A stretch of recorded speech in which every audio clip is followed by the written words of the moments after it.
Yepyeni bir bölüme hoş geldiniz. Evet, ben de beklemiyordum böyle bir açılış. Adıyaman'dan yola çıktık. Siverek üstünden Urfa'ya, Şanlıurfa'ya gidiyoruz. Bu bölümde Urfa ile başlıyoruz. Urfa'nın lezzetleri, Urfa'nın kültürü, Urfa'nın tarihi hakkında her şeyle başlıyoruz.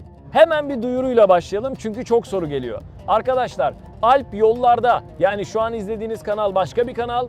Alp Kırşan'la bir yolculuk hikayesi kanalı başka bir kanal. İzleyiciler ikisini de aynı kanal sanıyor. O kanal NTV'ye ait. Dolayısıyla oradaki yorumlara cevap verme şansımız yok. Oradaki bölümlere içeriye kapağı karışma şansımız yok. Bu arada Nisibi Köprüsü'ne geldik. Adıyaman'dan yola çıkmıştık. Yolun karşısı Şanlıurfa. Adıyaman bölümünde kar yağarken Nemrut Dağı'na çıktık. Onu izlemeyi de unutmayın. Dönelim yeniden kanallar mevzusuna. Peki arada ne fark var? Alp Kırşan'da bir yolculuk hikayesinde şu an izlediğiniz seyahatlerimizin çok daha kısa versiyonları var. Çünkü televizyonda yayınlandığı kadarı var. Bu kanaldaki videolar ise çok daha detaylı ve çok daha yüksek çözünürlükte. Büyük ekran televizyonda izliyorsanız aradaki farkı anlayabilirsiniz. Peki bu kanaldaki videolar nasıl daha detaylı? Mesela şu an izlediğiniz Şanlıurfa bölümü bir saatten uzun olacak. Alp Kırşan'la bir yolculuk hikayesi kanalında da Şanlıurfa bölümü var ama sadece 15 dakika. Umarız aradaki fark net anlaşılmıştır. Kısacası bir şehri detaylı ve yüksek çözünürlükte izlemek istiyorsanız Alp Yollarda kanalımızda izlemelisiniz. Yani şu an doğru kanaldasınız. Hadi başlayalım.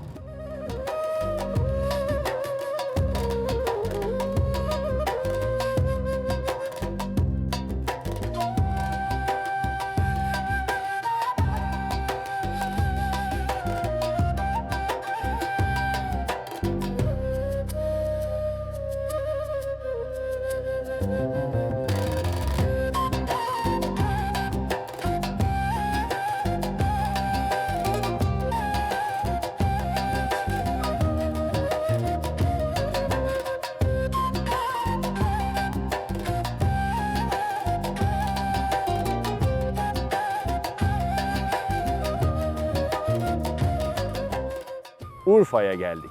Ama hangi Urfa'ya? Şanlıurfa'ya. Peki neden burası Şanlıurfa? Çünkü 1. Dünya Savaşı'nın sonunda Fransız askerleri şehre girip sokakları işgal edince Urfa'nın ileri gelen 12 ismi işgalcileri kovana kadar direnmek için söz vermiş. Direnişi örgütleyen Yüzbaşı Ali Sahip Bey Fransız işgal kuvvetlerine gönderdiği mektupta Urfa'da her ev bir kale, her fert bir askerdir demiş. Bu söz havada kalmamış ve her sokağın bir cepheye dönüştüğü yoğun çatışmaların ardından Fransızlar Urfalıların direnişine boyun eğmiş ve arkalarına bile bakmadan çekilmek zorunda kalmışlar. İşte bu yüzden burası sadece bir şehir değil, bir haysiyet mücadelesinin de kalesi. Bugün hem inanç turizminin başkenti hem de kültür turlarının merkezi, Peygamberler şehri, lezzetler diyarı, Karahan Tepesi'yle, Göbekli Tepesi'yle, tarihiyle efsane bir yeri geziyoruz şimdi. Urfa. Hadi başlıyoruz.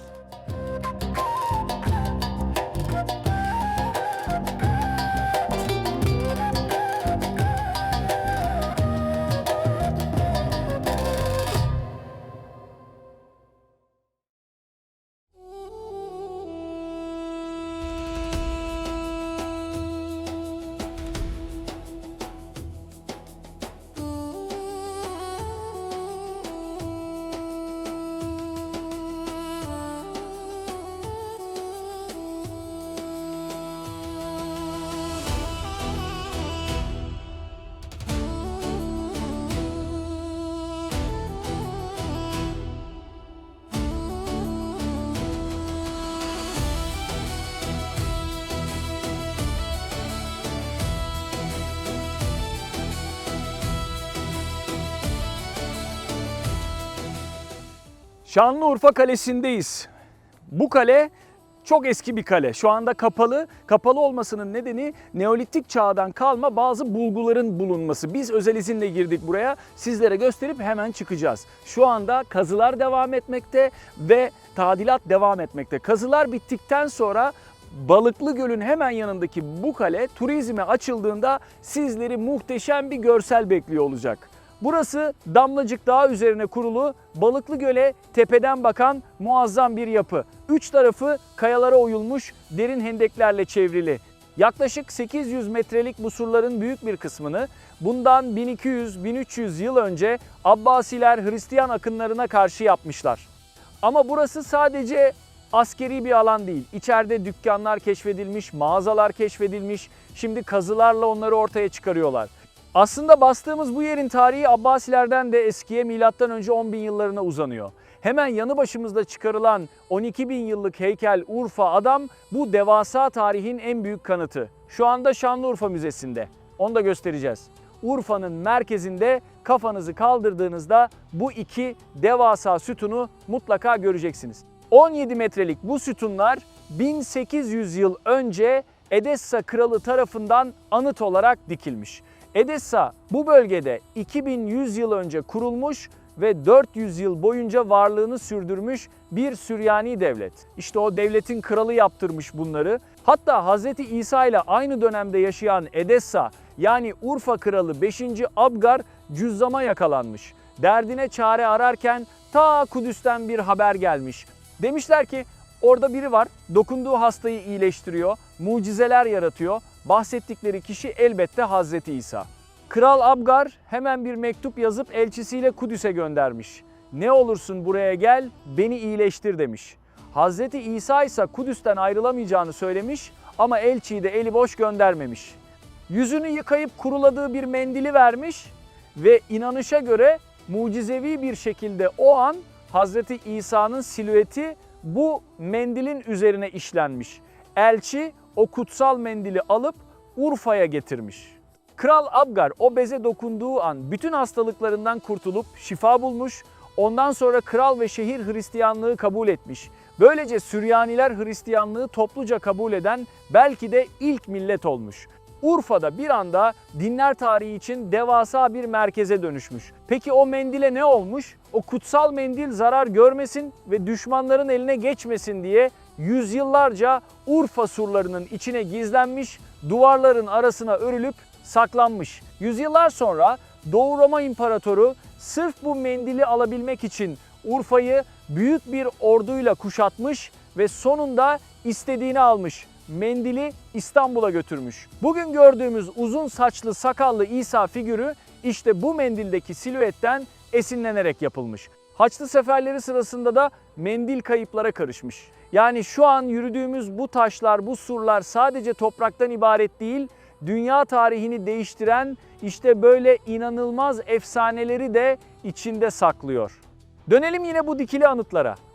Bu anıtlardan birinin üzerinde Kraliçe Şalmet için yapıldığını anlatan Süryanice bir kitabe de var. Gerçekten kazılar ve restorasyon bitince zaten kültür turizmi açısından dünyanın en önemli şehirlerinden biri olan Şanlıurfa çok güzel bir eser daha kazanacak. Urfa Kalesi nerede? Balıklı Göl'ün tam yanında. Urfa'nın tam göbeğinde, hiç bulamazsınız da Urfa'da kafanızı kaldırdığınızda bu iki sütunu gördüğünüz yerde.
Evet, Balıklı Göl'deyiz. Balıklı Göl, Şanlıurfa'nın kalbi. Urfa'ya geldiğinizde ilk görmeniz gereken yer burası. Hem dini hem de tarihi açıdan çok önemli bir yer. Burası çok büyük bir alan. İçerisinde Balıklı Göl var. Balıklı Göl'ün bir kıyısında Halilur Rahman Camii, diğer kıyısında ise Rızvaniye Camii var. Balıklı Göl'den kaleye doğru yürürken bir gölet göreceksiniz. Orası Ayn Zeliha. Tam kalenin altındaysa Hz. İbrahim mağarasının girişinde Mevlid-i Halil Camii var. Bütün bunlar bu bölgenin ziyaret merkezi diyebiliriz. Şanlıurfa'ya geldiğinizde buraya da geleceksiniz. Yazın çok kalabalık buralar. Hem kalabalık hem sıcak. O yüzden erken saatlerde gelmeye çalışın.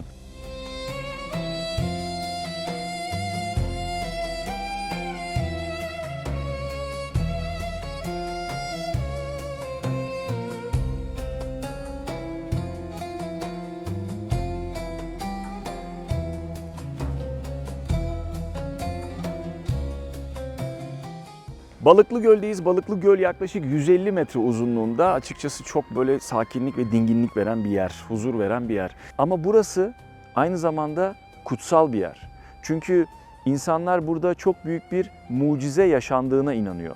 Açıkçası etrafın dokusundan mıdır, suyun dinginliğinden midir, balıklardan mıdır bilmiyorum ama bu mekan da adeta bu olayın burada yaşandığını hissettiriyor. Peki nedir bu mucize? İslami inanışa göre Hz. İbrahim Nemrut isminde bir kralın var olduğu bir dönemde yaşamış. O dönemde herkes putlara tapıyormuş ama Hz. İbrahim putlara karşı çıkmış. Hatta bir gün tapınaktaki putların hepsini kırmış. Sadece en büyük putu bırakmış.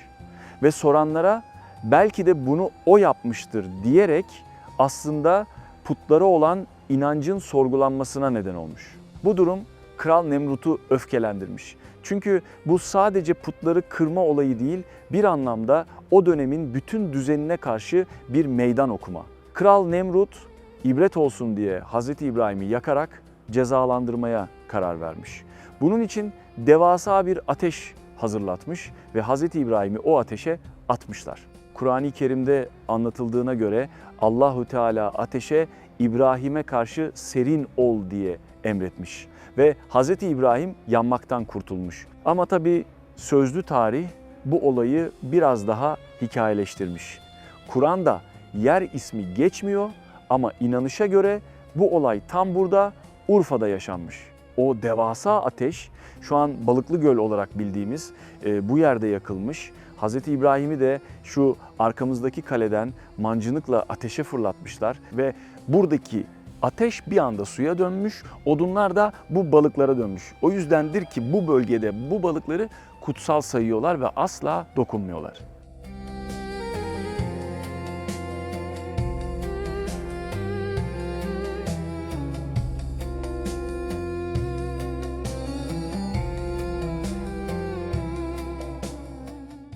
Hemen bakıyorlar bak.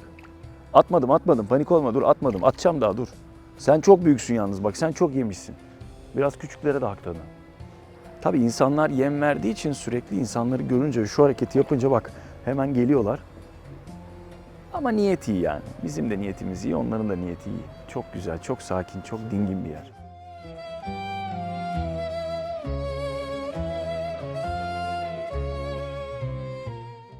Gel. Bak. Sakin, sakin. Herkese yetecek kadar var. Al bakalım siz büyük abiler de. Baksana çok güzeller ya.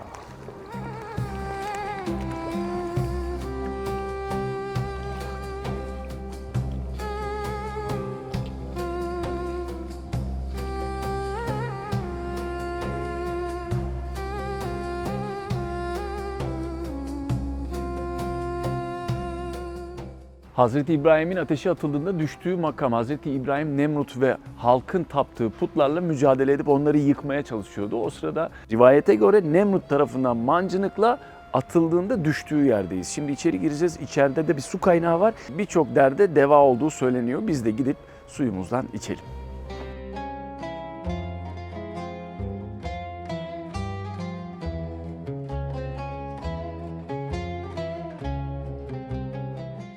İnanışa göre Hazreti İbrahim'in düştüğü yer bu duvarın arkasında. Şuradan içerisi gözüküyor ve içeride de balıklar var.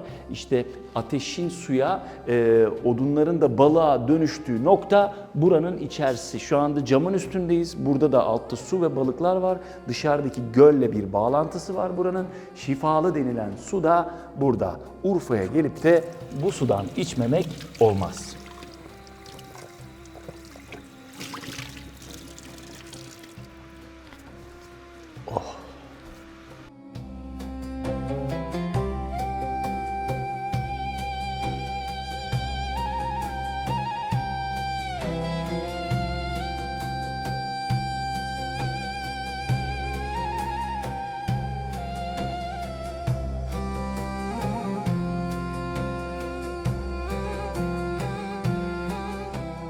Halk arasında buraya her ne kadar Balıklı Göl dense de buranın asıl adı Halilür Rahman Gölü.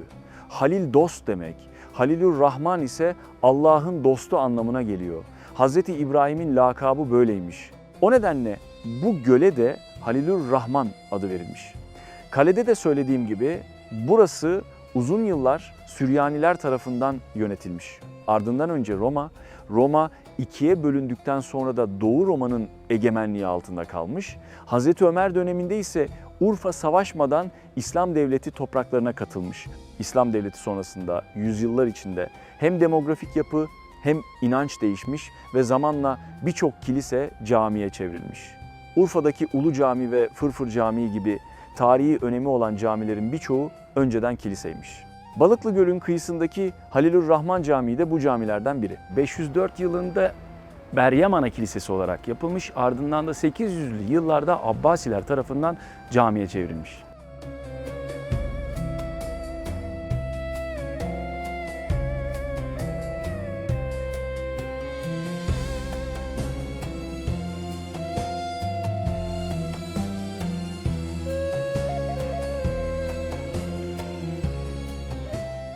Burası küçük ve gösterişten oldukça uzak bir cami.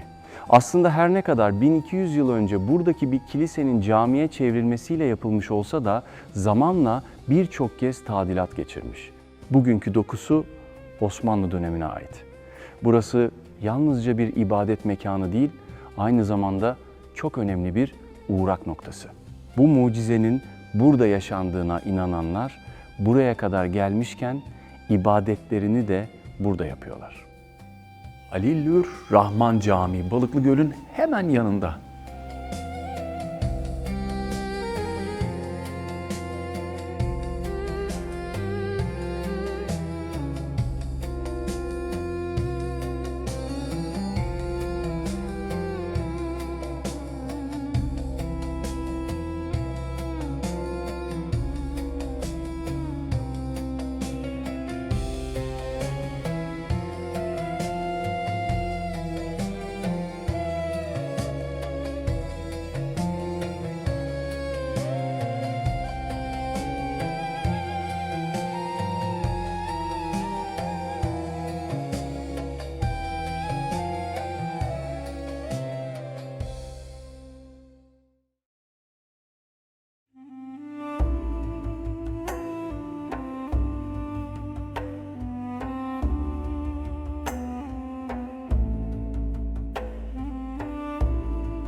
Balıklı Göl'ün büyük bir alana yayılmış bir inanç merkezi olduğunu söylemiştim. Bu parkın bir ucunda Balıklı Göl'ün kendisi var, bir ucunda Hz. İbrahim'in yaşadığına inanılan bir mağara var, bir ucunda da Ayn Zeliha isminde küçük bir göl var. Bu gölün çevresinde kafeler filan var. Peki ne demek Ayn Zeliha? Zeliha'nın pınarı demek. Rivayete göre Nemrut'un kızı Zeliha Hazreti İbrahim'e aşıktı ve Hazreti İbrahim ateşe atıldıktan sonra o da kendini ateşe atıyor. Zeliha'nın düştüğü yerden de bir pınar çıkıyor. O pınar da bir gölet oluşturuyor. Bu gölete de Ayn Zeliha yani Zeliha'nın pınarı deniyor. İşte Zeliha'nın ateşe düştüğü noktanın burası olduğuna inanılıyor.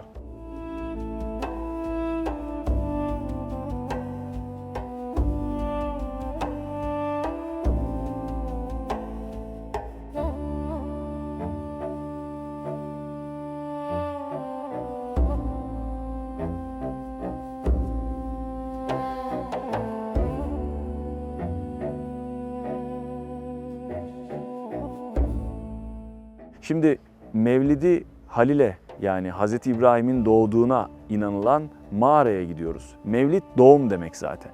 Bu mağaranın içinden de bir su çıkıyor. İnsanlar bu suyun Zemzem'den sonraki en şifalı su olduğuna inanıyor. Mağaranın girişinde tarihi Mevlid-i Halil Camii var. Aslında burası çok önemli bir yer. Çünkü ta Seleukoslar döneminde burada bir pagan tapınağı varmış. Daha sonra bir havra inşa edilmiş. Aynı yere milattan sonra 150 yılında Süryaniler döneminde Hristiyanlar Kilisesi adıyla bir kilise yapılmış. Doğu Roma döneminde bu kez buraya Urfa Ayasofya'sı inşa edilmiş. Osmanlı döneminde, yani 16. yüzyılda da buraya bir cami yapılmış. Ama buraya bakınca İlk göreceğiniz o büyük cami 1980'lerde tarihi caminin yanına inşa edilmiş olan çok daha büyük bir cami. Yani asıl tarihi cami çok daha küçük ve mağaranın tam ağzında yer alıyor. Kısacası burası binlerce yıldır kutsal sayılan bir mekan.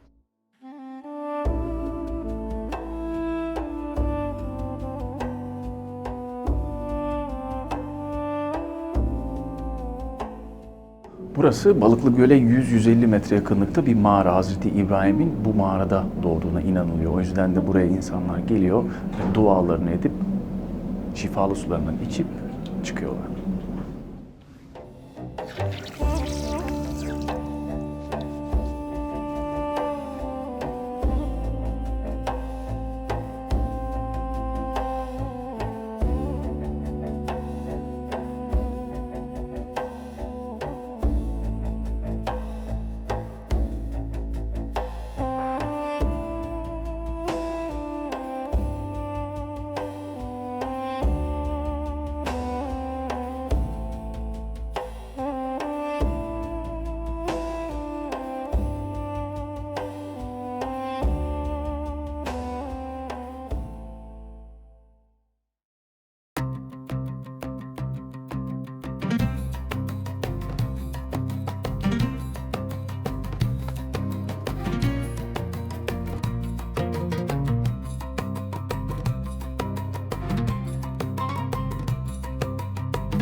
Ahmet Usta, şimdi Urfa'da Bakırcılar Çarşısı'nda bu işi yapıyorsun da bu vur vur biter mi? Buna kaç kere vurdun mesela? Rahat 1000 tane var yani. 1000 tane var. Yani. Burada Balıklı Göl'ün Evet. balıkları da var. Evet, o konserde zaten.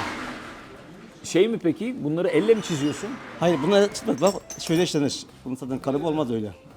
Bak şöyle. Bak. Bak şu balık ya. Bak. Bak şu bir. Bak şu bir balık. Kıvrımlara göre hareketler. Balık, evet, balık yapıyorsun. 5 dakikadan balık yapıyorsun. Şanlıurfa hatırası.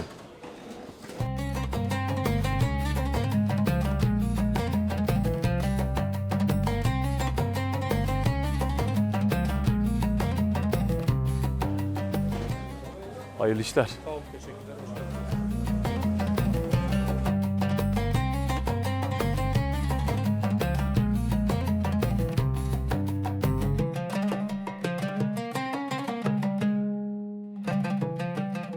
Derler ki burası acının başkentidir. Doğru mudur? Aynen. İsot. Evet. İsot. Şimdi İsot. isot ne? Benim mantığımda isot böyle acı biberin böyle şey. İsot budur değil mi ya? Biberdir. Şimdi isot biber değildir. İsota biber deyince biz Urfalılara hakaret etmiş sayarız. Etmedim. Kimseye etmedim. Özür dilerim. Etmedim. Şöyle, isot demek normal biber değil. Türk halkının bildiği bibere biz Urfalılar da biber deriz. Ha. Ama isot denince aklınıza Şanlıurfa gelecek. Şanlıurfa'da yetişip biten, dünyada eşine rastlanmayan, başka yere ekilince yetişip bitmeyen, sadece Urfa'ya özgü, Urfa topraklarında yetişip biten farklı bir biber türü. Biber türü. Evet. Şimdi- Biz Urfalılar Urfa'da yetişen bibere sadece isot deriz. Şimdi bu isot denilen biber arkada gördüğüm görsellerden biraz daha büyük, sivri değil, kaba burunlu, böyle yamuklu doğru yanlış bir şey diyor. Evet, uzundur. Kıvrıktır. Kıvrıktır. Eğik büyüktür. Şimdi- Eğik büyük görünümünde olur. Burunlu tiplerde olur. Sivri olmaz. Sivri olmaz. Bak Üç şimdi. burunlu, dört Ve burada burunlu. yetişiyor bu. Bu bir. İkincisi, bu bibere acılığını veren nedir peki? Evet. İsot biberimizin aslında kırıp ayırınca içi tatlı. Neresi acı? Neresi? Damar kısmı olur. Hani biberler tohumların bileşik olduğu damar kısmı olur Evet. biberlerin iç kısmında. Evet. Damar kısmı bölümü acı olur. Bir de tohumun kendisi acı olur. Bizim Urfa isot biberinde. Tabii ki biz isot biberini yaparken tohum kullanmayız. Tohumunu ayıklarız. Tohumluk olarak kullanırız. Tohumunu ayırdık, damarlar kaldı. Evet, damar Sonra kaldı. ne işlem görüyor bu biber?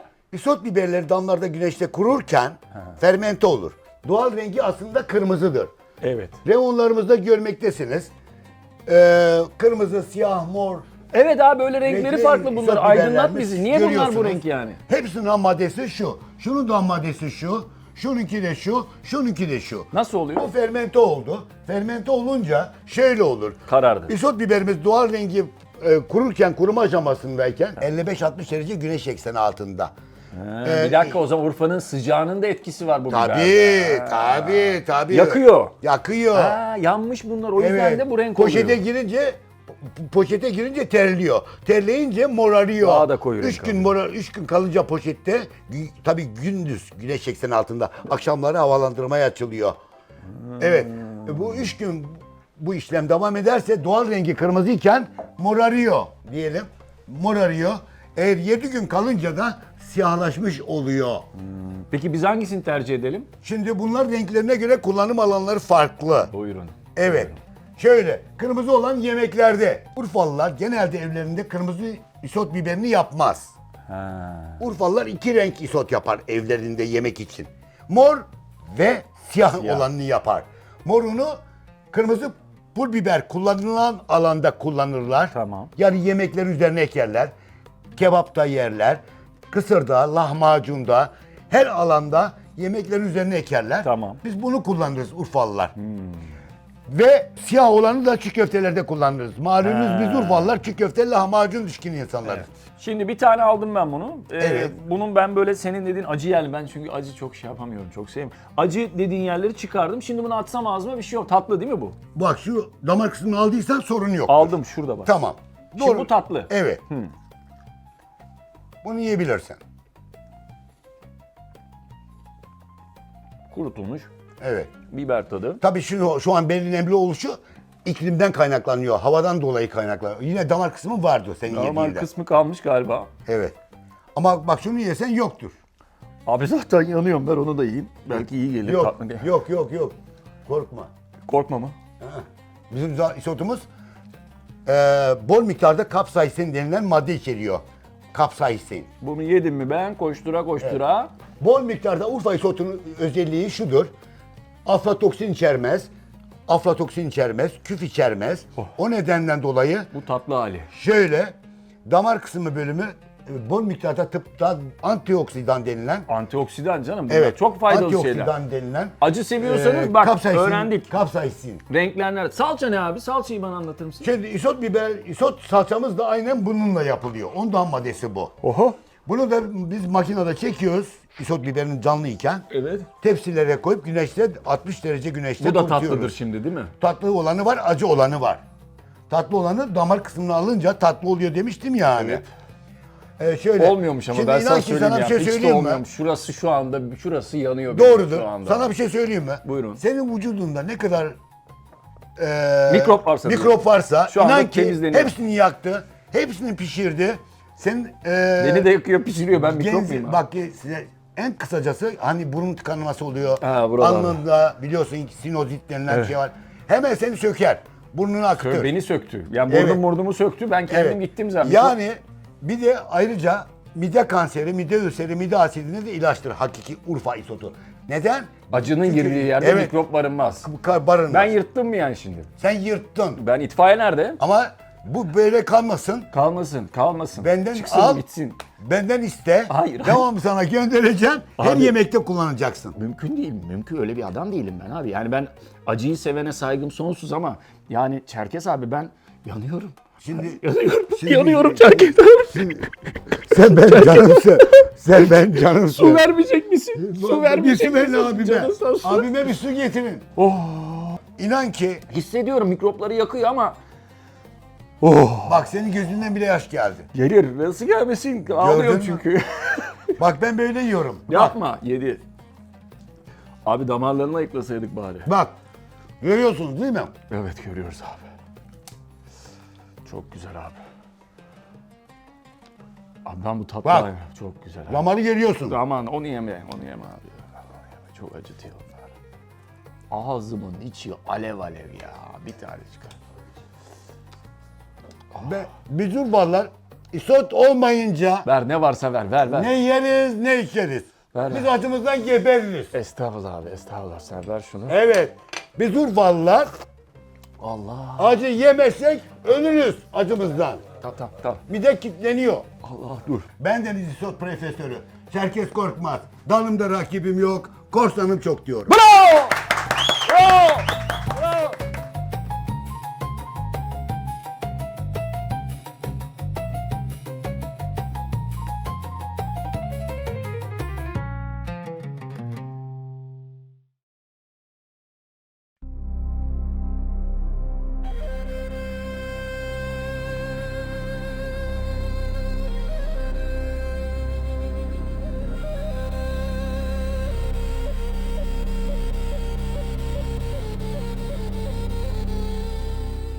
Harran Ovası, GAP projesiyle suya kavuşmuş, Atatürk Barajı'ndan gelen suyla tarımsal üretimin merkezi haline gelmiş, Türkiye'nin en verimli topraklarından biri.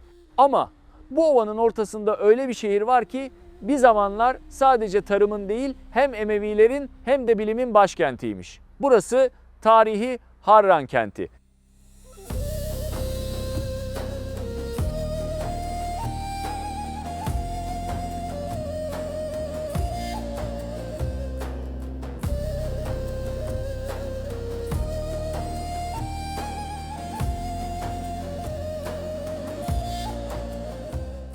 ...744 yılında Halife II. Mervan Emevi Devleti'nin başkentini Şam'dan buraya taşımış ve şehre inanılmaz büyük yatırımlar yapılmış.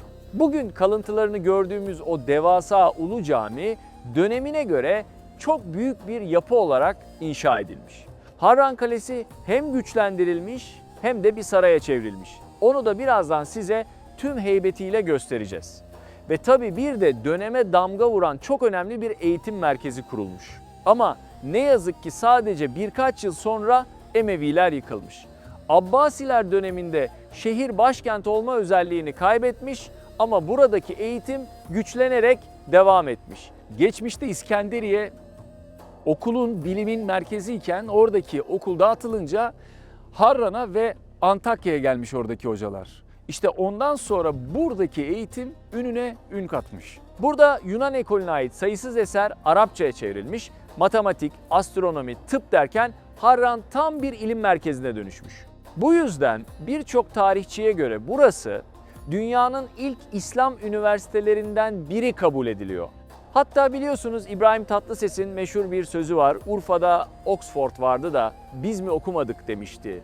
Aslında bundan yaklaşık 1200 yıl önce dönemin Oxford'u gerçekten tam da buradaymış. Burası uzun yıllar bilim merkezi olma özelliğini korumuş ve pek çok düşünür ve bilim insanı bu topraklarda yetişmiş. Peki o muhteşem şehir nasıl bu hale gelmiş? 500 yıl süren bu muazzam yükseliş 13. yüzyılda dünyayı kasıp kavuran Moğolların gelişiyle son bulmuş.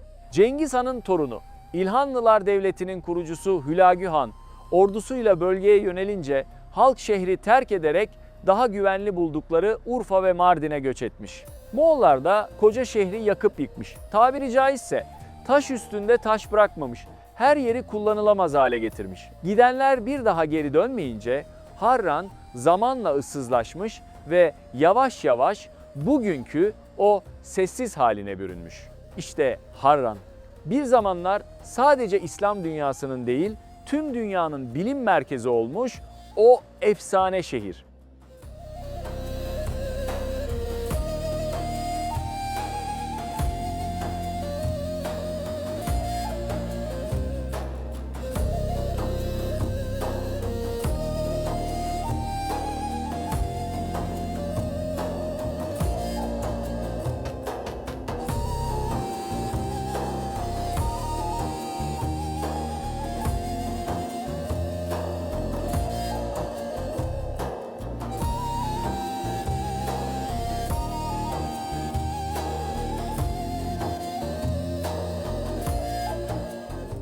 Harran muhteşem bir enerjisi olan bir yer. Şu anda içinde bulunduğumuz yerde Emevilerin o dönem Harran başkentiymiş. Burası da camisi, Ulu Camisi. Bu gördüğünüz minare dünyada az rastlanan yapıda bir minare. Yaklaşık 33 metre yüksekliğinde muhteşem bir yapı. Tarihi Harran Medresesi veya üniversitesi o minarenin arka kısmında kalıyor. Oradaki kazılar devam ediyor. Medreseye dair çok sayıda kalıntıya rastlanmış. Daha da bulunacak diye umut ediyoruz. Burası ise Ulu Cami'nin zemini. Yani her yerden tarih fışkırıyor burada. Burada bu Ulu Cami'de 8.000 kişi aynı anda namaz kılıyormuş o dönemde.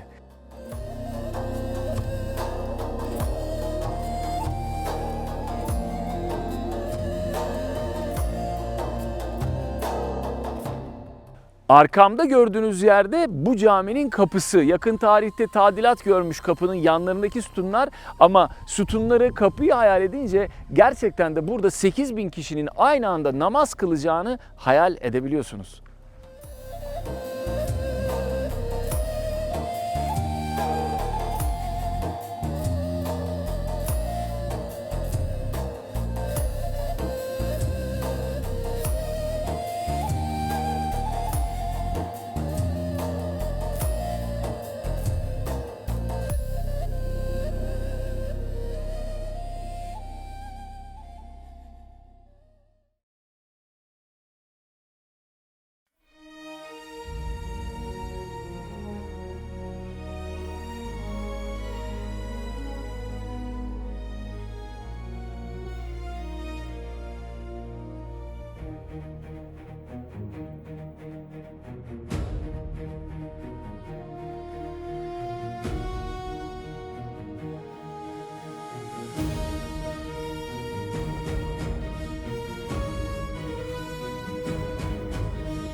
Bu gördüğünüz devasa yapı Harran Kalesi. Şu an biraz yıkık duruyor ama burası döneminin en görkemli yerlerinden biriymiş. Zaten bu yıkık dökük hali bile ne kadar görkemli olduğunu gizleyememiş. Burası sadece taştan bir savunma hattı değil. Burası inancın, paranın ve gücün binlerce yıllık düğüm noktası. Şu an kalede hem geniş bir restorasyon süreci var hem de deprem sonrasında oluşan tehlikeler gideriliyor. Ama bu kalenin temelinde dünyanın en gizemli topluluklarından biri olan Sabilerin ayak izleri bulunuyor.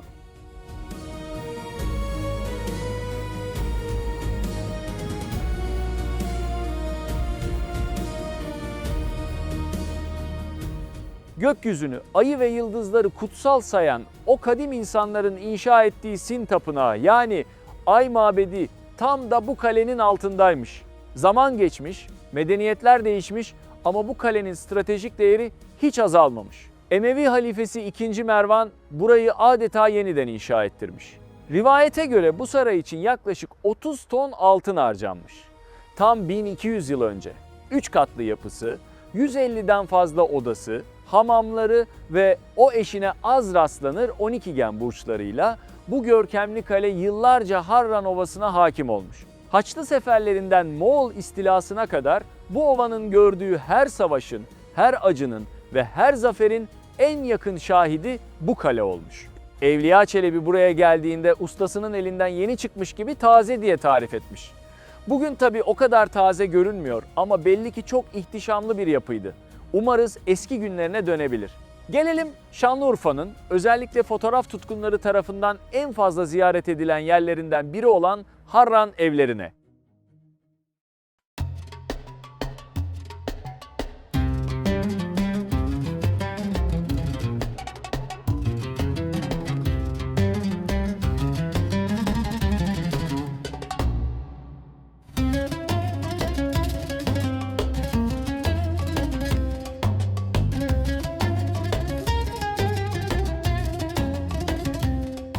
Harran evleri. Harran Ovası'nın kenarında kerpiçten yapılmış çadıra benzeyen evler bunlar. Bu evlerin özelliği yaz ve kış ortalama bir derece yakalıyor ve aynı derecede devam ediyor. Kapı, pencere açık olmasına rağmen içerideki sıcaklık ortalama olarak Aynı yaz ve kış olarak. Peki nasıl oluyor? İşin sırrı hem kullanılan malzeme hem de yapım tekniğinde. Bu evlerin en büyük özelliği harcında kullanılan bal, pişmiş toprak, saman ve yumurta akı karışımı. Bu birincisi. İkincisi, kubbelerin tepesinde açıklık var. Bu açıklık sadece ışık için değil, içerideki ısınan hava yükselip o delikten dışarı çıkıyor. Yaklaşık 3000 yıldır kullanılan bir teknik, binlerce yıl öncesinin klimasız soğutma teknolojisi. Bu teknikle toplu halde yapılmış evler dünyada sadece birkaç yerde bulunuyor. Harran bu dokuyu en saf haliyle koruyan bir açık hava müzesi adeta.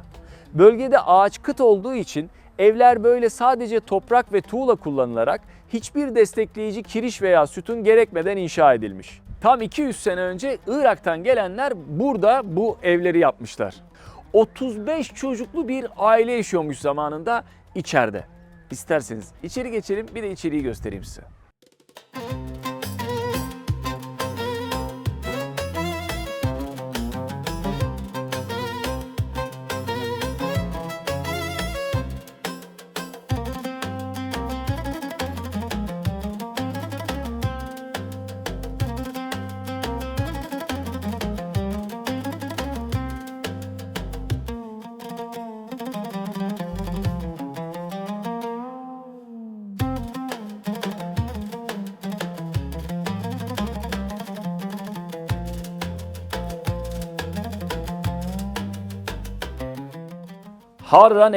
Harran evleri enteresan yapısıyla hemen göze çarpıyor. Zaten böyle belgeselvari şeyler arattığınızda hemen bu evler çıkıyor. Kubbe şeklinde yapısı var bu taraflardaki evlerin. Çünkü Irak'tan gelmişler ve elde avuçta ne varsa onlarla ev yapmaya çalışmışlar. Şimdi enteresan olan burada üst üste tuğlaları koyarak yukarıya doğru çıkmışlar. Ve yaz kış ortalama aynı sıcaklıkta evin içi. Kerpiç kullanmışlar evlerde. Ama buralarda yaşanabilecek yerler bu evlerin içi. Çünkü Harran inanılmaz sıcak bir yer.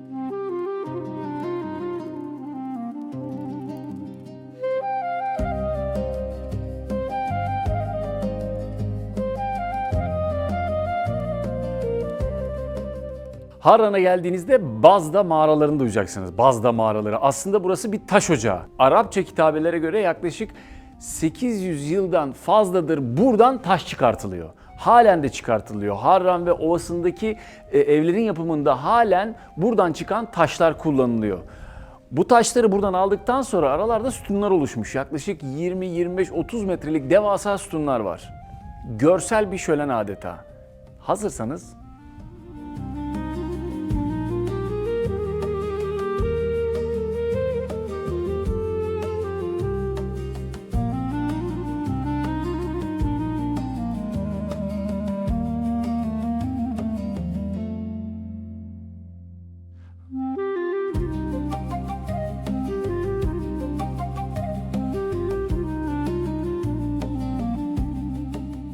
Bazda mağarası dediğim gibi aslında bir taş ocağı. Arapça kitabelerinden anlıyoruz ki en az 800 yıldır işletiliyor burası. Ama uzmanlar ta Roma dönemine kadar gittiğini, yani 2000 yıldır Harran ve çevresindeki taş binaların ihtiyacının buradan karşılandığını söylüyor. Ara ara yeryüzüne uzanan boşluklar var. Oralardan ışıklar giriyor ve açıkçası mağaranın dokusunu daha da etkileyici hale getiriyor bu boşluklar. Kuşlar da giriyor o boşluklardan. Çok güzel. Güzel olmayan bu duvar yazıları. İnsanlar neden duvarlara böyle isim yazıyor anlamak mümkün değil. Görenlerin büyük bir sevgiyle andığını filan düşünüyorlar herhalde. Yazmayın arkadaşlar. Defterlere yazın. Çok seviyorsanız kalbinize yazın. Dövme filan yaptırın. Bunlar yetmiyorsa kendi evinizin duvarına yazın. Ama buralara yazmayın. Buraya yazınca çok da iyi şeyler düşünmüyor isminizi görenler. Hatırlatayım.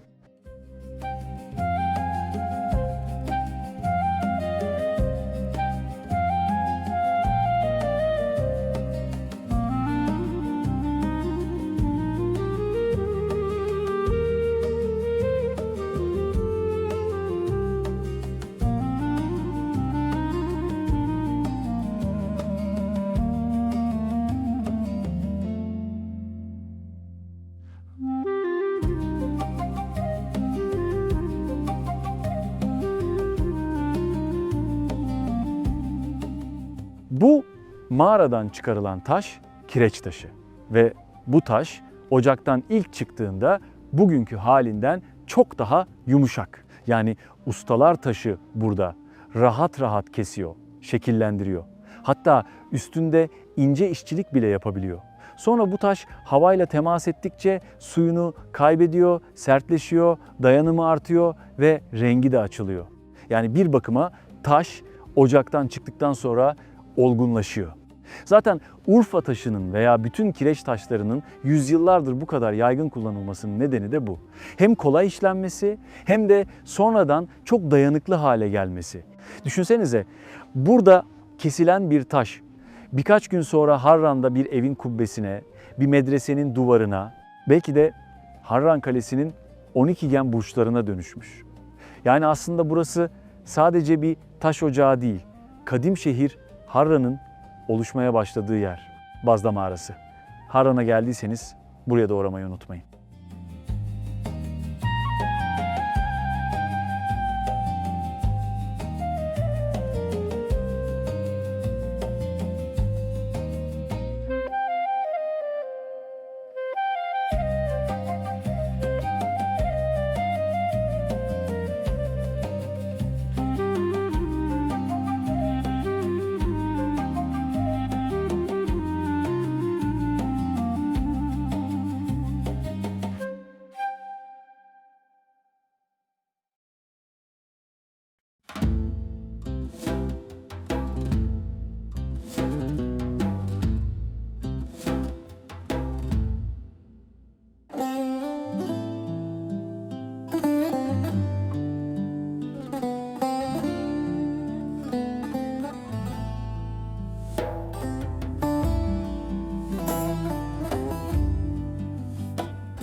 Şu anda Han El Barur'un içerisindeyiz. Burası 900 yıllık bir han. Duvarları kesme taştan yapılmış. Muhtemelen Bazda mağarasından çıkarılan taşlar kullanılmıştır. Tavanları ise çok ilginç bir şekilde tuğlalar böyle üst üste işlenerek yapılmış. Çok ilginç bir eser. Oldukça geniş bir avlusu var. Herhalde özellikle kervanların konaklaması için tasarlanmış. Kervanlar atlarını, develerini, hayvanlarını bu geniş avluya sokuyormuş. Etrafında da yarı açık, yarı kapalı çok sayıda odası var. Sivri kemerli yapısıyla, dediğim gibi muhteşem tavan dokusuyla gerçekten çok etkileyici bir yer. Umarız sadece restore edilmekle kalmaz, gündelik kullanıma uygun bir de işlevi olur. Şanlıurfa'ya peygamberler şehri desek herhalde yanlış söylemiş olmayız. Çünkü Hz. İbrahim'in Balıklıgöl civarında yaşadığına inanılıyor. Şanlıurfa'nın merkez ilçelerinden biri Eyyubiye. Çünkü Hz. Eyyub'un o bölgede bir mağarada yaşadığı düşünülüyor.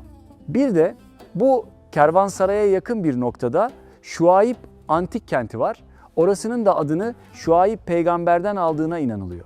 Yani Şanlıurfa bu açıdan tam bir inanç merkezi. Ama aynı zamanda geçmişte buralar İpek yolunun ana güzergahlarından biriymiş. Bu kervansaray da bunun en önemli kanıtı. Burası Eyyubiler döneminde yapılmış. Hatta Anadolu'da yer alan ve Eyyubiler dönemine ait en nadir kervansaray örneklerinden biri de diyebiliriz.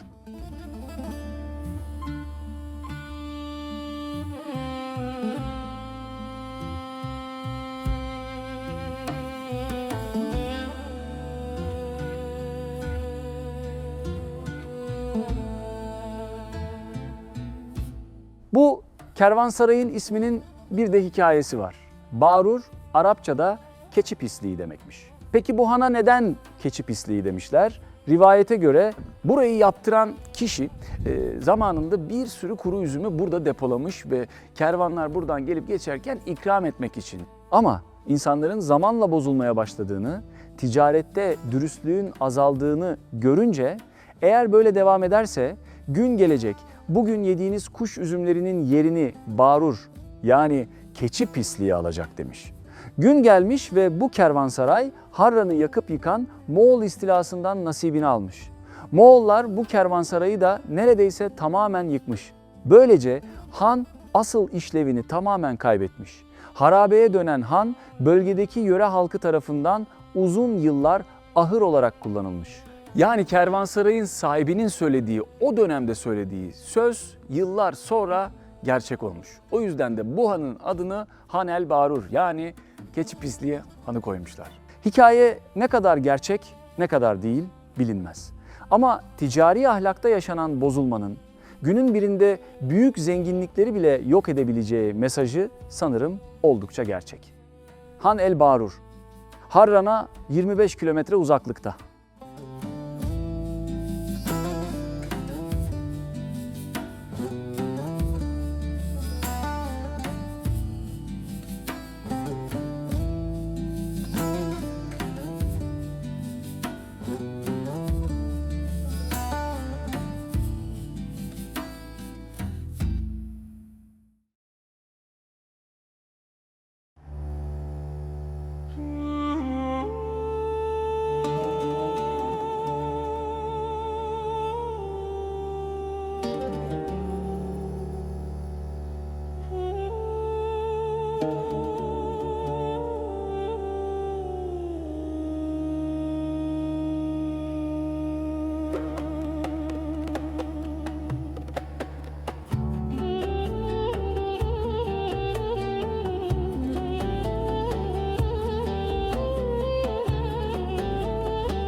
Şanlıurfa merkezde Halepli Bahçe diye bir mevkideyiz biz. Burası da Mozaik Müzesi. Dünyada belki hiç olmayan bir müze burası. Neden? Çünkü Halepli Bahçe'de kanalizasyon çalışması sırasında bir mozaiğe denk gelmişler. Sonrasında da mozaiğin etrafını açarak işleri büyütmüşler. Yani bu müzede bulunan hiçbir mozaik başka bir yerden taşınmamış. Orijinal yerinde kazı çalışmaları yapılmış ve sonra üstü kapatılıp Mozaik Müzesi haline getirilmiş.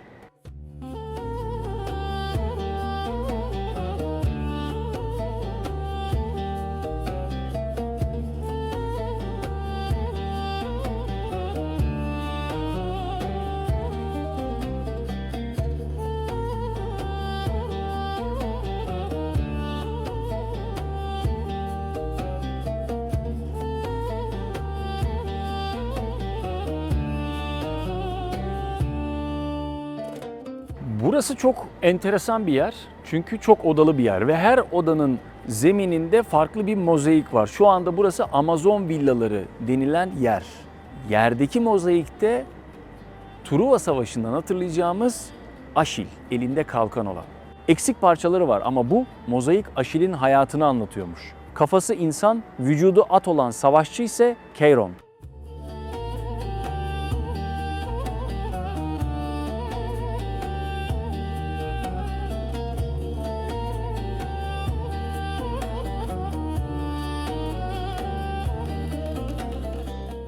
Burada Amazon kadınlarının avlandığı mozaikler sergileniyor. Bu mozaik müzesinde apayrı bir duygu var. Nedeni şu: Fırat Nehri'nden bulunan 4 milimetre karelik taşlardan incecik incecik işlenerek yapılmış Amazon kadınının savaş sahnesi mesela bu önümdeki ve detaylar inanın bana nutkunuzu tutturuyor. Yani kelimelerin tarifsiz kaldığı bir noktadayım. Şimdi izleyeceksiniz bıldırcının detaylarını, avlanmanın detaylarını, aslanların, okun, kalkanın, kadınların detaylarını.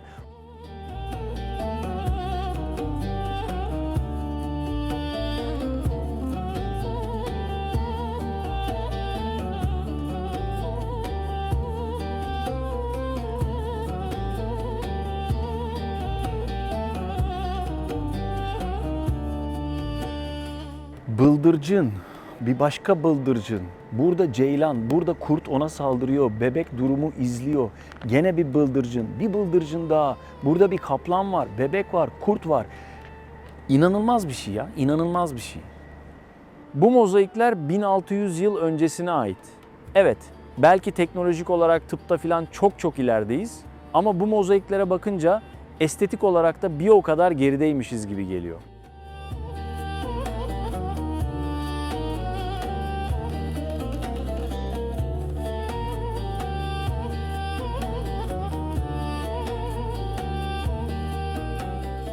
Şanlıurfa daha önce de dediğimiz gibi peygamberler şehri.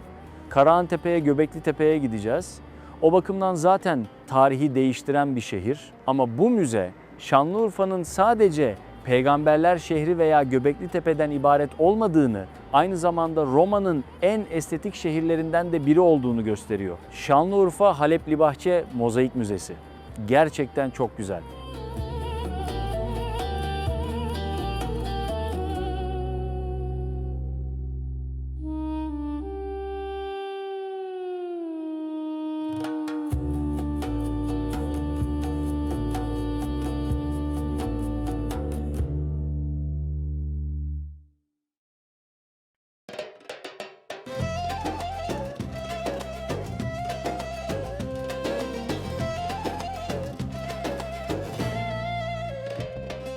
Efendim Şanlıurfa'nın lezzetlerini tatmak için Ceren Hanım'la beraberiz. Ceren Hanım ön yargılıyım. İyi anlamda, pozitif anlamda ön yargılıyım. Sizin yönlendirmelerinizle ben Şanlıurfa'nın lezzetlerini tadıp anlatmak istiyorum. Tabii. Hangisiyle başlanır burada mesela? Öncelikle şu önünüzde olan boranı. Boranı. Evet. Urfa'nın en lezzetli, aynı zamanda da en zahmetli yemeklerinden biri. Ne var içinde? Pazı kökü var. Pazı Şu gördüğünüz yeşiller ve rengini pazıdan alıyor Tamam. boranın. Börülce Nohut, var galiba. Börülce. Biz lolaz diyoruz. Yani börülce. Ve kuzu eti. Tabii şimdi başladınız ama üstüne şu yuvalakları ekleyeceğiz boranının. Dayanamadım. Kusura bakmayın. Yuvalaklar ne? Evet. Yuvalaklarda bulgur ve kara et dediğimiz etle yoğruluyor. Küçük küçük aynı boyda. En önemli özelliği boranın Allah. bunların aynı boyda olması. Ve şurada sarımsaklı yoğurdumuz var. Onu ekliyoruz. Ben direkt daldım. Kusura bakmayın. Biraz daha aç. Afiyet olsun. Allah Allah. Bu çok zor bir işçilik galiba değil mi? Evet. Eyvah. Eyvah. Tamam, sarımsaklı yoğurdu da koyduk şimdi. Evet. Sonrasında kaşıkla değil mi? Ben demin Evet, kaşıkla da evet, aldım. evet. Şundan da aldık, yoğurdundan da.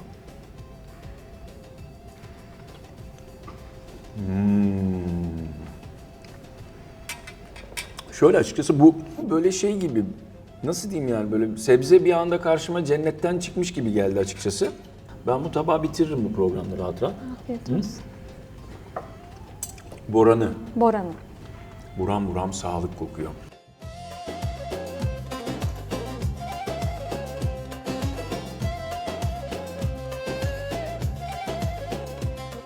Boranı'dan sonra neyi tercih edeceğiz? Ara sıcaklarla devam edebiliriz. Ara Şurada sıcak. içli köftemiz var. Şu içli Üstündekiler köfte. fıstık Coğrafi değil mi? işaretli. Evet, fıstık. Bunu elle alabilir miyim? Alabilirsiniz. İçli köfte coğrafi işaretli. Evet.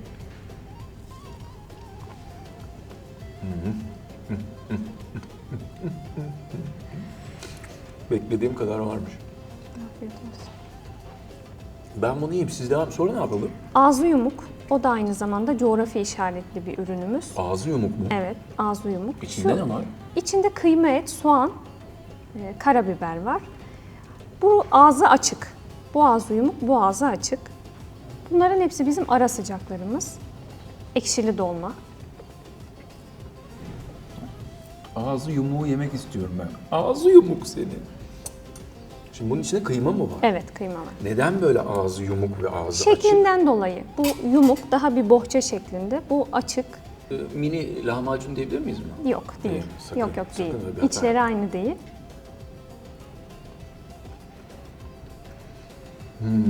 Ağzı yumuk. Bu da ağzı açık. Ağzı açık. Evet. Aynı iç değil. Bunda ne Değil. iç var? Yediğiniz ağzı açığın içinde karabiber, kıyma et ve pul biber var. Ağzı yumukta bir de soğan var. Ağzı açık çok güzel. Lezzet çok Afiyet güzel. olsun. Ağzı yumukta da soğan tadı biraz öne çıkmış ama bu biraz daha benim ağız tadıma daha uygun diyebilirim. Doğru kelime o.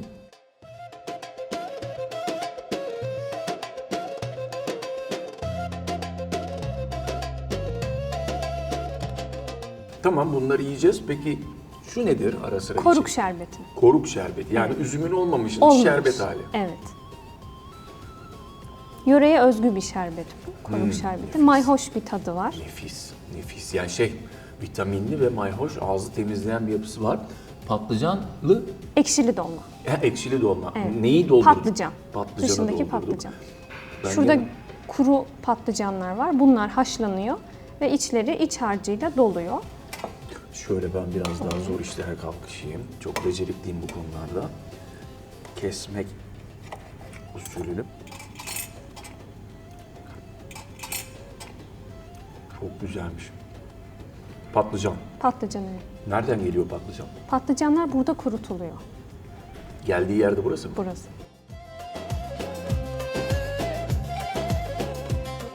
Narlı bostanayla devam edebiliriz. Narlı bostana. Bu salata. Evet, evet. Tamam. O zaman kendisiyle şöyle bilhassa ilgilenelim şuralarda. Şöyle bir yer açayım şurada. Narlı bostan. Evet. Salatamsı mı bu? Salata. Salata. Evet. Şimdi Ee, şurada. en önemli özelliği küçük küçük ve aynı boy doğranmış olması gerekiyor içindeki sebzelerin. Domates, salatalık. Yani üf. İçindeki nar ekşisi bir kere en büyük özelliği, üstündeki narı en büyük özelliği. Zaten nar buranın Suruç ilçesinin coğrafi işaretli bir meyvesi. Suruç narı coğrafi tescil aldı. Ve içindeki nar ekşisi dediğimiz nar ekşisi de organik ve yerel üreticilerden aldığımız bir nar ekşisi. Mükemmel. Yani buranın isotunun, biberinin farklı olmasının yanı sıra aynı zamanda Narı. Ay biber dedim bu arada isota pardon. İso. Narı da farklı, Evet. nar ekşisi de farklı. Burada nar ekşisini yediğinizi hissediyorsunuz açık konuşmak gerekirse. Büyük şehirlerde bu lezzetleri yakalayamayabilirsiniz. Yani bu aldı beni şu anda bahara götürdü mesela. Bir anda Evet, çiçekler çok açtı fresh falan bir filan. Çok güzel, çok sağlıklı. Hani bu crossfitler, spor, sağlıklı yaşamda çok güzel hizmet eden bir ürün diye düşünüyorum.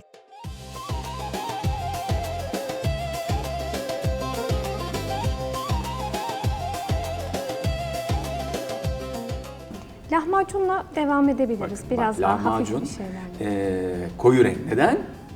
İsottan. Evet. Biberden değil, isottan. Bu da isota biber demeyeceğiz. Hep dikkat edeceğiz. Acı mı acaba?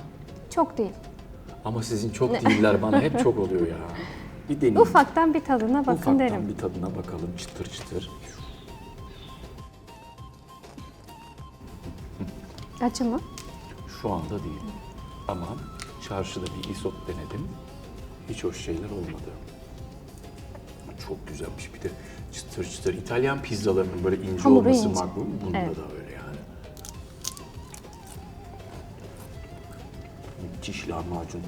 Peki her yerde bulabilir miyiz bu lahmacunu Urfa'da? Bulabilirsiniz. Şöyle lebeniyle devam edebiliriz. Lebeni nedir? Bu da bir salata. Salata. hı. Ha. Yoğurtlu bir salata. Yoğurt ve içinde Dövmeç dediğimiz bir buğday türü var. Kaynıyor uzun süre. bu da sağlık.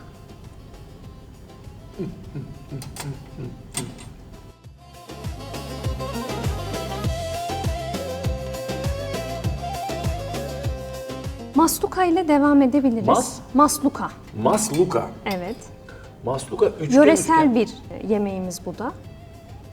İçindeki iç lahmacunun içi. Lahmacundaki kıymanın içi.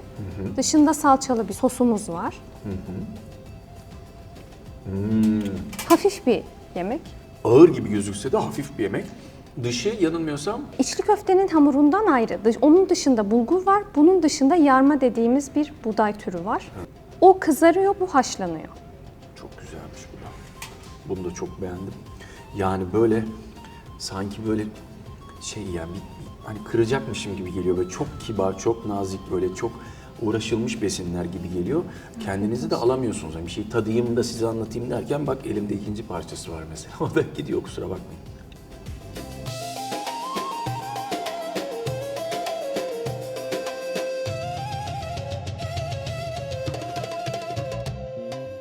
Üzlemeli pilavla devam edebiliriz isterseniz.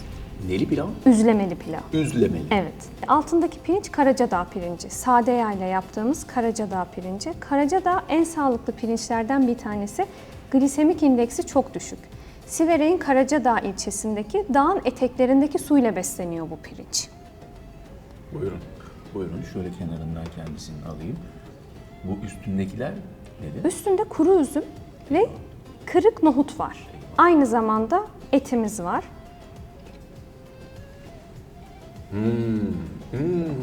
Rengini de nar ekşisinden alıyor. Bak lezzet olarak çok farklı bir lezzet bu. Yani Tatlıyla, Evet. evet. Yani tuzlu bekliyorsunuz ama tatlıyla ekşi ve böyle biraz ağzınızın içini mayhoş yapıyor. Halbuki pirinç ve üstünde bir düz mantıkta et parçacıkları yiyorsunuz ama hikayeye baktığınızda ki malı sattıran aslında hikayesidir. Yani oradaki suyla yetişmiş pirinçlerle aynı zamanda buraların nar ekşisinin ve ekşisinin çok konuşma Alp, çok konuşma ye oğlum, ye çocuk, ye çocuk. Buraya gelindiğinde bu da tadılması lazım. Bu bir anda bu masadan ayrıldı mesela. Hani böyle hani bu çok sağlıklı, bu çok sağlıklı. Yani şunun hani şu neydi patlıcanın haşlandıktan sonra içinin doldurulduğunda o patlıcanın dokusu kaliteli bir et gibi geliyor insana. Alt üstü patlıcan dersin ama Urfa'da böyle olmuyormuş. Onu gördük. Hani burada da dur pirinç yiyeyim, üstüne de birazcık et kat. O da öyle değil. Burada bambaşka hikayeler dönüyor Urfa'da. Yani ikinci.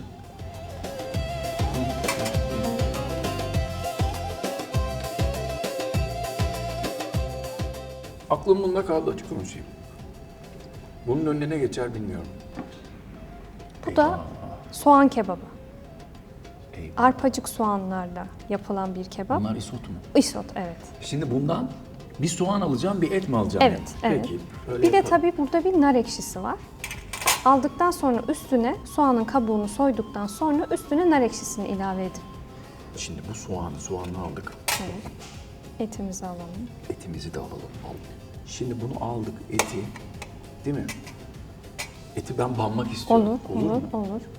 Kızmaz değil mi Urfalılar bana? Yok. Eyvah, çok mu bandık acaba? Ama çok o da güzeldir.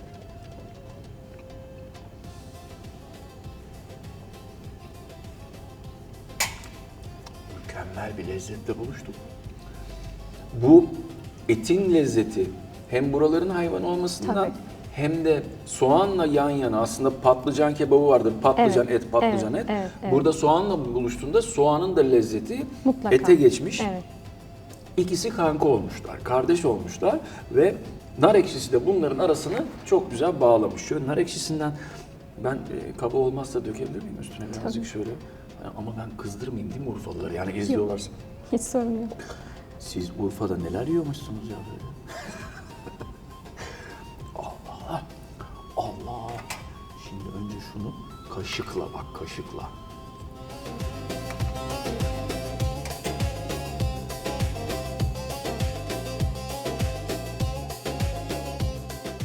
Yemeklerimizi tattığımıza göre sıra geldi tatlıya doğru mu Evet. Ceren Hanım? Adı şıllık. Şıllık tatlının. tatlısı. Evet. Şıllığın ismi nereden geliyor? Şıl akışkan demek. Tatlı biraz akışkan bir tatlı. Oo. Evet. İsmi oradan geliyor. Şimdi ben bu çeyreği komple ağzıma mı atacağım? Atabilirsiniz. Hadi ya. Evet.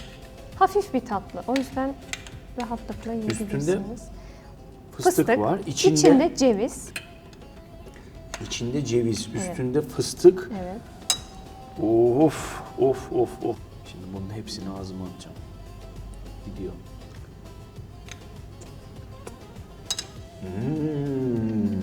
Ben şekerli yemem, şeker çok yani tercih etmiyorum diyen insanların da tercih edebileceği bir yumuşaklıkta şekeri var. Yani şerbeti böyle ağdalı bir şerbet değil. Evet. O şıldaki o akışkan, Akışkanlık, o evet. yumuşağı da çağrıştırıyor. Çok enteresan bir tatlıymış. Ben bunu da çok beğendim. Ama sıralama yap dersen üzlemeli pilav. Bunu lütfen sizden rica ediyorum. Not alın. Olur da gelirsiniz benim hatırıma üzlemeli pilavı yiyin.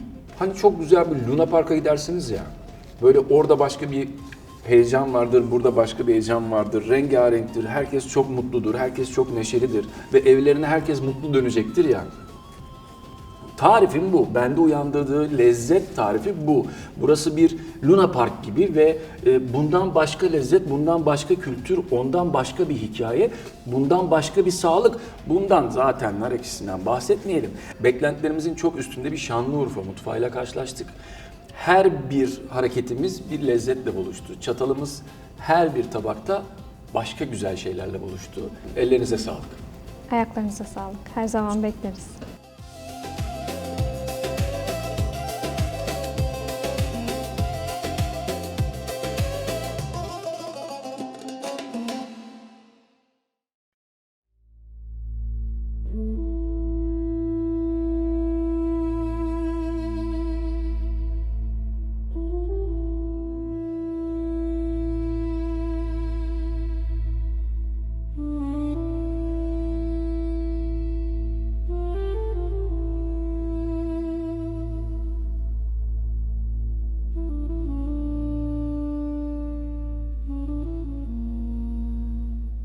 Şanlıurfa Müzesi'ne geldik. Burası Türkiye'de kesinlikle görülmesi gereken müzelerin bana göre başında geliyor. Nedenini daha girer girmez anlayacaksınız. Müzenin girişinde sizi dünyanın gerçek insan boyutunda ve gerçek insan görünümündeki en eski taş heykeli karşılıyor.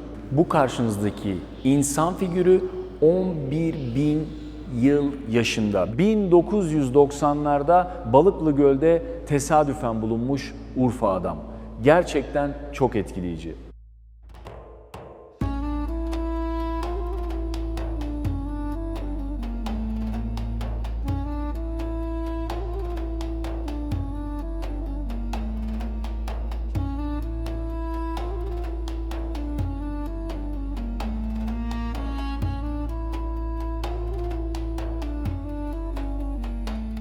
Şanlıurfa Müzesi'ni Taştepeler ismiyle bilinen arkeolojik alanlar şekillendirmiş.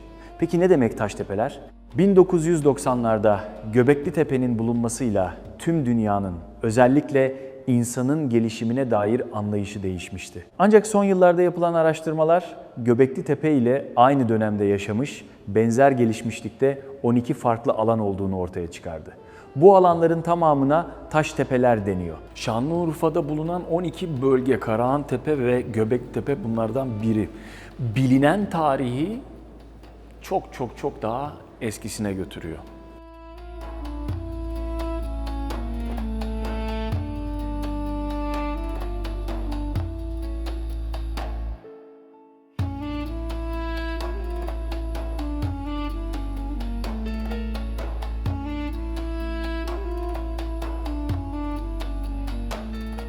Şimdi Neolitik çağ ile ilgili dünya üzerindeki müzelerde bulunan şeyler genelde kesici aletler ya da kablar.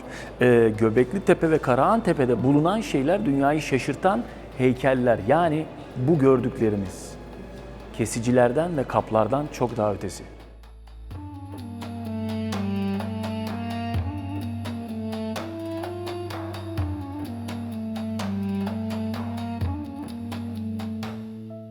Taştepelerden biri Karahantepe demiştik. Bu da orada bulunmuş 11.000 yıl yaşında sırtında leopar taşıyan insan heykeli. Yani şunu söyleyebilirim ki diğer müzelere benzemeyen bir müze Şanlıurfa Müzesi. Burada gördüğünüz her şey benzersiz ve tarihi değiştiren eserler. Görmesi çok acayip, hissiyatı çok acayip.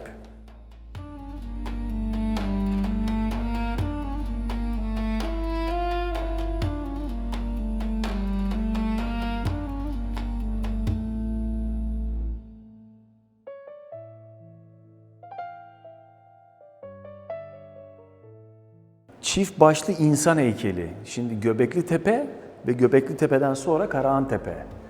Karahantepe'de bulunuyor bu. Yani 11-12 bin yıl önce insanlar sadece gördüklerini değil, hayal güçlerini de taşa işleme yeteneğine sahipmiş. Gerçekten inanılmaz.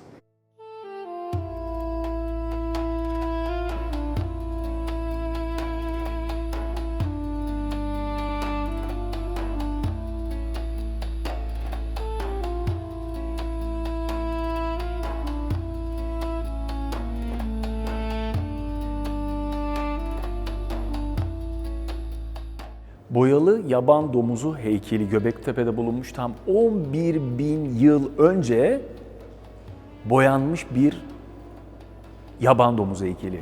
Ağzının etrafı, dişlerin etrafı, ağzının içi kırmızı, gözlerin etrafında da var sanki bir kırmızılık ve kulağının içinde de bir kırmızılık kullanılmış. Şu anda burada göremiyoruz ama vücudunun diğer kısmında bu domuzun siyah ve beyaz boya pigmentleri de bulunmuş. 11.000 yıl önce. Anlatabiliyor muyum? Bugüne kadar gelmiş yani.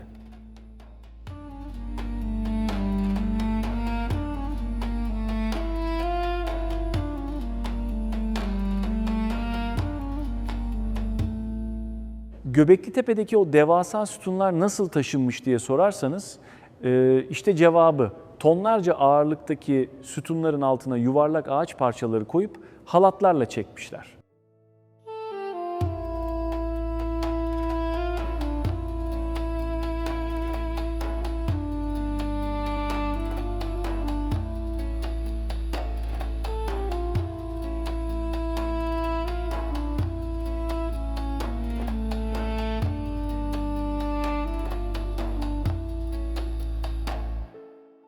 Şimdi Göbeklitepe'ye gitmeden önce mutlaka Şanlıurfa Kent Müzesi'ne gelmeniz lazım. Çünkü Göbeklitepe'yi gezerken yukarıdan bir platformdan aşağıyı görüyorsunuz. Yani büyüklüğünü tam olarak kavrayamayabiliyorsunuz. Ama burada birebir yapılmış replikasını göreceğiniz için çok da başarılı olduğunu söyleyebilirim.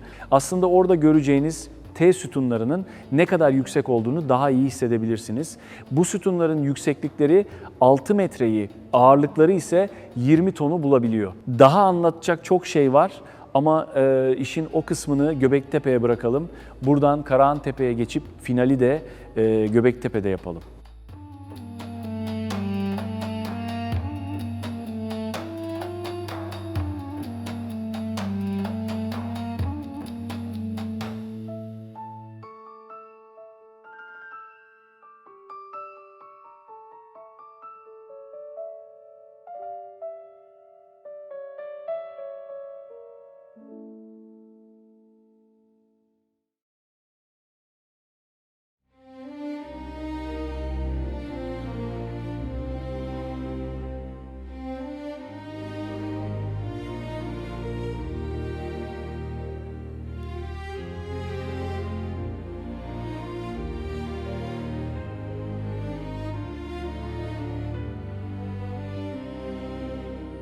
Şanlıurfa Müzesi'nde Taştepelerden bahsetmiştik. Şu an onlardan birinde, belki de en önemlisinde Karahantepe'deyiz. Yine hayretler içinde kaldığımız bir noktadayız. Burası çok kıymetli bir yer. Nedeni şu, yaklaşık 11.500-12.000 yıllık bir medeniyetin yaşadığı bir yerleşke. Bir yer daha doğrusu. Medeniyet ifadesi belki biraz fazla gelebilir ama yaptıkları eserler, ortaya koydukları sanat buranın kendi inancı olan, belli ritüelleri olan bir medeniyet olduğunu düşündürüyor açıkçası. Burası Göbeklitepe ile yaşıt ama çok farklı. Ne farkı var? Birincisi burası kireç taşından oluşan bir tepe. Göbeklitepe'de sütunlar taş ocaklarından kesilip bir alana dikilmişti. Burada ise yapılar doğrudan altımızdaki bu ana kayanın içi oyularak, yani taş yerinden hiç oynatılmadan bir heykeltıraş gibi işlenerek inşa edilmiş. Göbeklitepe bir ibadethaneydi.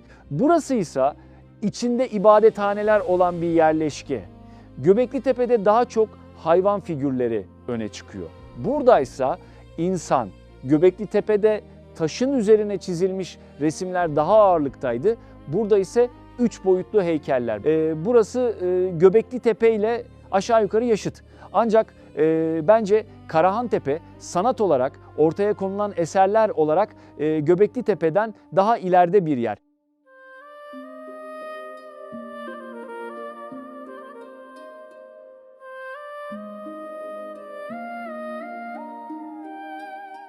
Bu önümdeki çukur taş kazılarak yapılmış o dönem.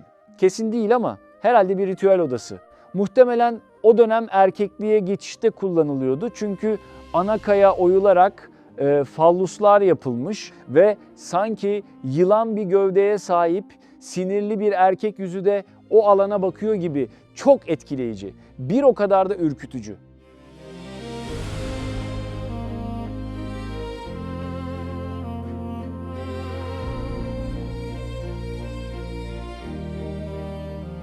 Bu arkamda gördüğünüz büyük yer muhtemelen bir toplanma yeri gibi. Günümüzün amfilerini andıran taşa oyulmuş kademeli oturma sekileri bulunuyor. 11-12 bin yıl öncesinden bahsediyoruz. Biz kış döneminde geldik. Buranın üstü kapalı olmadığı için kazılan alanları kış koşullarından korumak için üzeri örtülmüş. O nedenle her yer net biçimde görünmüyor ama gördüklerimiz bile çok etkileyici. Yani çok nadir bir yeri gördüğümde ağzım açık kalır. Burayı ilk gördüğüm anda ağzım açık kaldı. Devam edelim.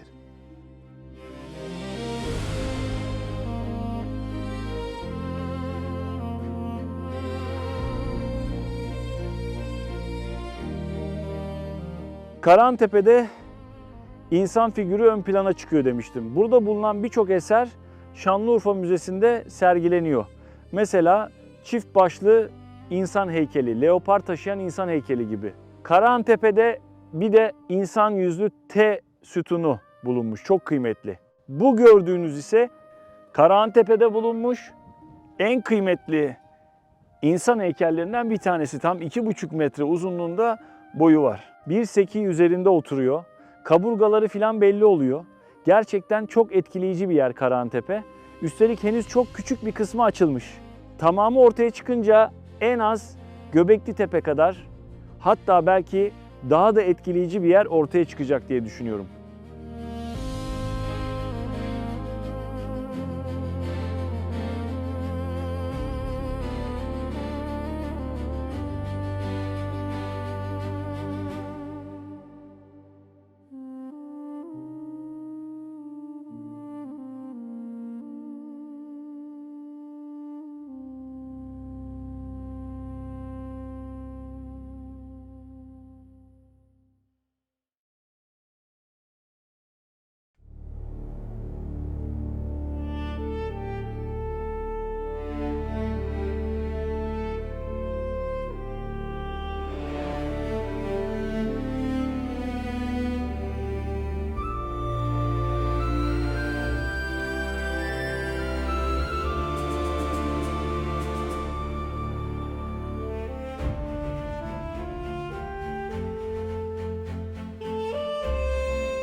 Ve Şanlıurfa'da tarihin sıfır noktasındayız. Çoğu kişi bunun sadece etkileyici bir slogan olduğunu düşünüyor. Ama aslında bu söz bilim dünyasında bütün ezberleri bozan çok büyük bir keşfi anlatıyor. Peki neden Göbekli Tepe için tarihin sıfır noktası deniyor? Göbekli Tepe neyi değiştirdi? Burası bulunana kadar insanlar şuna inanıyordu. İnsanoğlu önce bir su kenarına yerleşti. Tarım yaptı, karnını doyurdu, köyler kurdu ve ancak ondan sonra tapınaklar inşa etti. Çünkü henüz avcı toplayıcı insanlar karınlarını bile doyurmakta zorlanırken tapınak yapacak durumda değildi. Yani önce tarım vardı, sonra medeniyet. Zaten yıllarca bulunan bütün kalıntılarda bunu gösteriyordu. Mesela yaklaşık 9000 yıllık Çatalhöyük, tarım var, su var, insanlar var. Ama ortada Göbekli Tepe'deki gibi devasa, anıtsal bir tapınak yok. Ya da Göbekli Tepe bulunana kadar dünyanın en eski yerleşimlerinden biri olarak kabul edilen yaklaşık 10.000 yıllık Filistin'deki Eriha. Su var, yerleşim var, düzenli yaşam var ama yine büyük anıtsal tapınak yapıları yok. Ama sonra Göbekli Tepe bulundu ve bütün hikaye değişti. Çünkü Göbekli Tepe bir nehir kenarında değil, verimli bir ovada da değil. Burası kupkuru, taşlık ve sert bir tepenin zirvesi. Üstelik burada ne büyük bir yerleşim var ne de bildiğimiz anlamda bir tarım izi. İşin en şaşırtıcı tarafıysa şu, bu taşlar dikildiğinde insanlar hala taş devrindeydi. Ortada ne yazı vardı, ne tekerlek ne de demir. İnsanlar daha çanak çömlek bile yapamıyordu. Yani insanlık daha şehir kurmadan, daha çanak çömlek bile yapmadan burada devasa taşları kesip taşımış, onları bir düzen içinde yan yana dikmiş ve ortak bir amaç için bir araya gelmiş. İşte Göbekli Tepe'nin bilim dünyasına söylediği şey tam olarak buydu. İnsanları bir araya getiren ilk şey belki de tarım değil, inançtı. Belki de insanlar önce burada toplandı ve tapınakları yaptı. Tarımıysa bu kadar kalabalık insanı doyurabilmek için zamanla geliştirdi. Yani bugün bildiğimiz medeniyet hikayesi belki de burada başladı. İşte o yüzden daha eskisi bulunana kadar gerçekten de tarihin sıfır noktası Göbekli Tepe. Hadi görelim artık şu sıfır noktasını.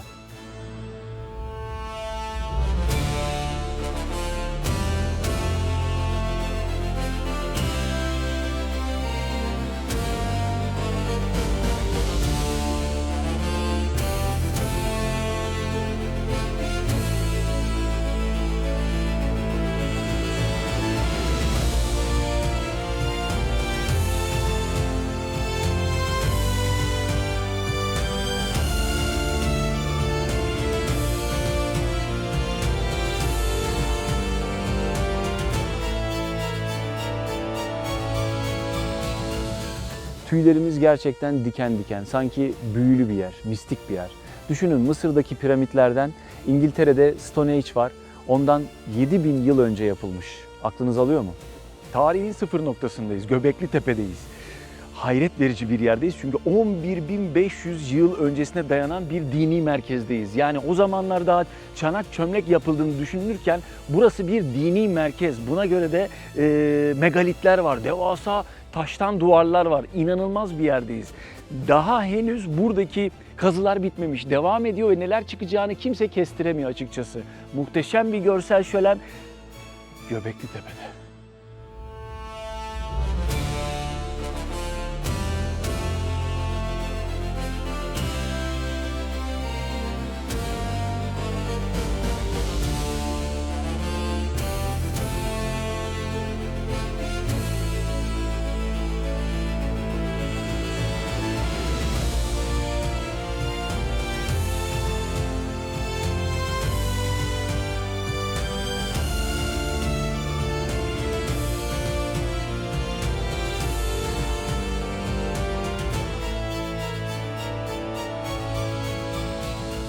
Şimdi burada odacıklar var. Bunlar farklı farklı büyüklükte odacıklar. Bunlar da bu gördüğünüz büyük taşlara da megalit deniyor. Megalitler burada çok büyük ve buraya 1 kilometre ötedeki bir taş madeninde oyularak getirilmiş. 11.500 yıl önce getirmişler buraya.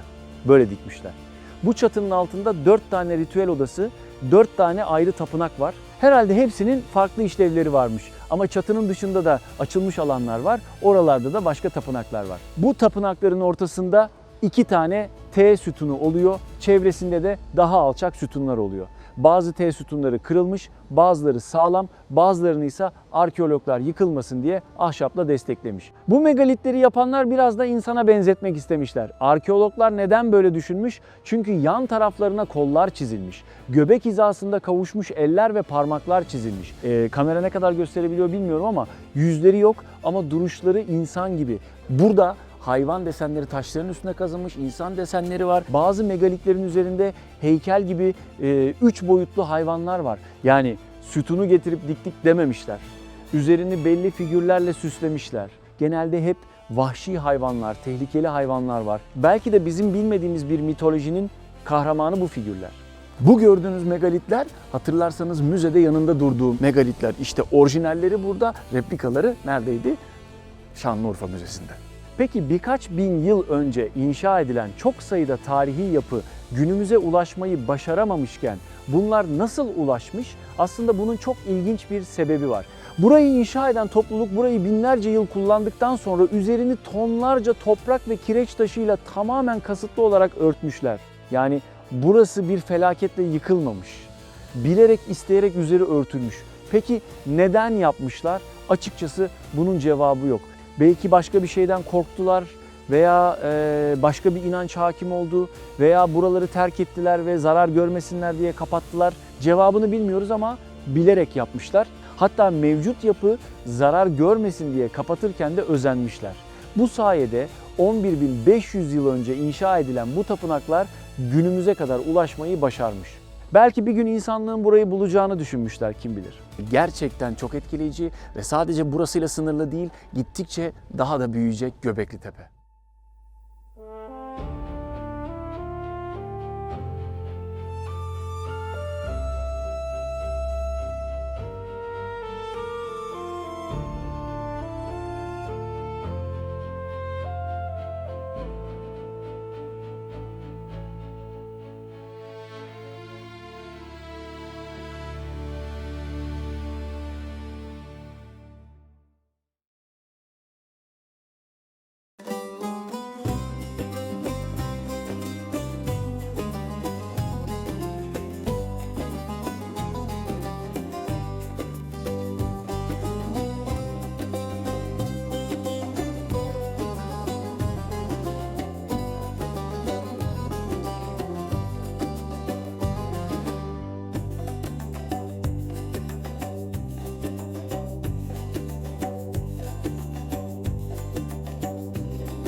Evet, bir bölümün daha sonuna geldik. Dolu dolu bir Şanlıurfa gezisi oldu ama bir bu kadar daha gezsek yine dolardı, emin olun. Halfeti'den Sayburç gibi taş tepelerin diğer arkeolojik alanlarına, Urfa kebabından çiğ köftesine, sıra gecelerinden doğasına, Hazreti Eyüp makamından Kızılkoyun nekropolüne, Şanlıurfa 2 güne sığmazmış, bunu anladık. Alp Yollar'da kanalına abone olmayı, beğenmeyi, yorum yapmayı ve hype puanınızı bize vermeyi unutmayın. Unutmayın ki gidemediğimiz şehirlere gidelim ve sizlere de gösterelim. Kadim şehir Urfa'ya, dünya tarihini, insanlık tarihini değiştiren bir noktadan, Göbekli Tepe'den veda ediyoruz. Hoşça kalın.